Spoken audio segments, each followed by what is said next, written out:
he shouldn't be a trillionaire because they're hungry people and all that stuff. And it's unfortunate because to have extreme wealth is to have extreme poverty.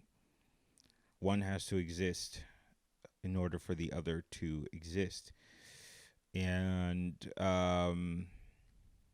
there's supposed to be this large middle section.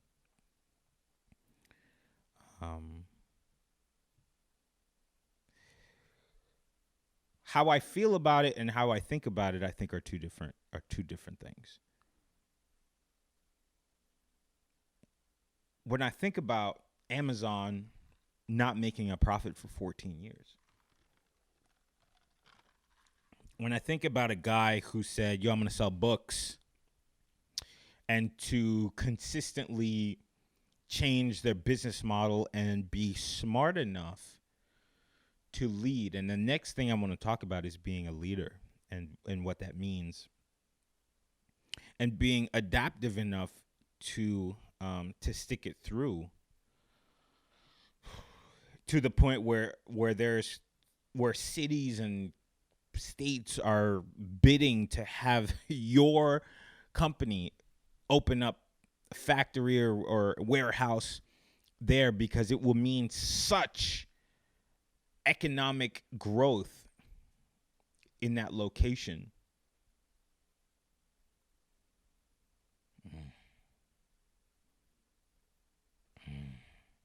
Let's see how many people work at Amazon. How many people are employed at Amazon? Here we go. We have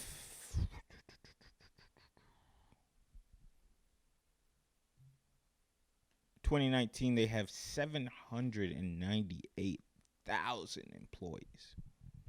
That's nuts. So you telling me? Wait a second. Let's look at how many employees Disney has. So okay, remember this number: 798,000 employees at Amazon. You're telling me that a guy who oversees, not by himself clearly, but he's in charge for the livelihood of 798,000 people.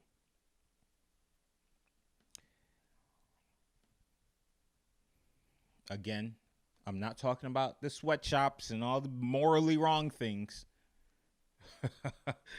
At Disney. Disney has 62,000 employees. How much does the Disney CEO make? Let's see. Damn. 2016, Bob Iger, who's no longer the CEO of Disney, got out. Made $65.6 million. Didn't see a tear cry for that. And then the year after that, he made $47.5 million. And he's only in charge of 62,000 people. And when I say in charge, I think people really undervalue leadership and what it means to have these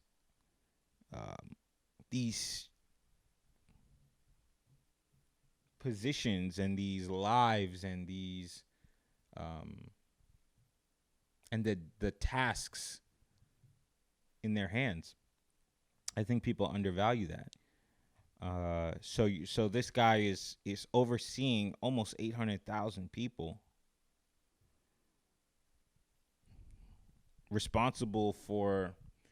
Here's another thing that I hear about, like, oh, there's so many boxes flying in the air. He's responsible for so much of earthly pollution. I think that the guy who solves the box issues, the box pollution issue, is going to make a lot of money, and people are going to get upset about that.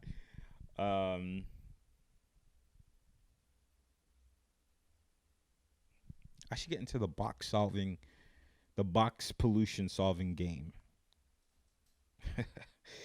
um. So yeah, stop buying at Amazon if you don't like it.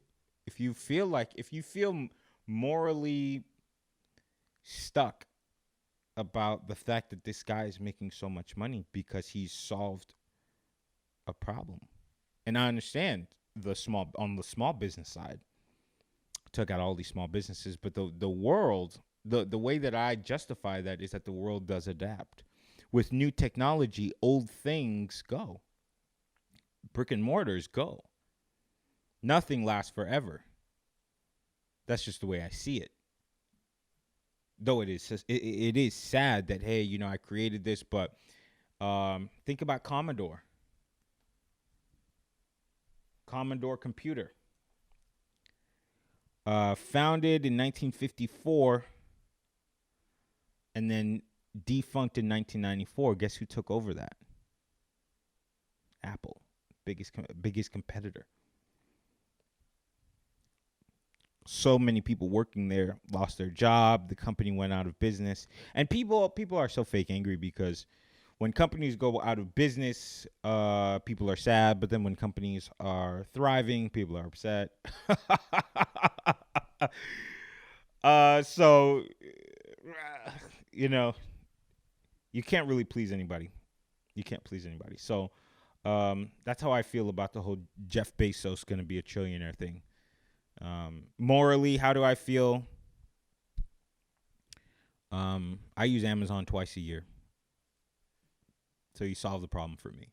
And I paid for him to solve that problem for me because I couldn't figure it out myself. I have a movie on Amazon.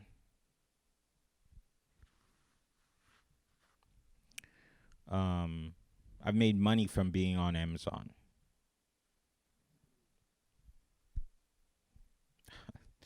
That's what I can say about that.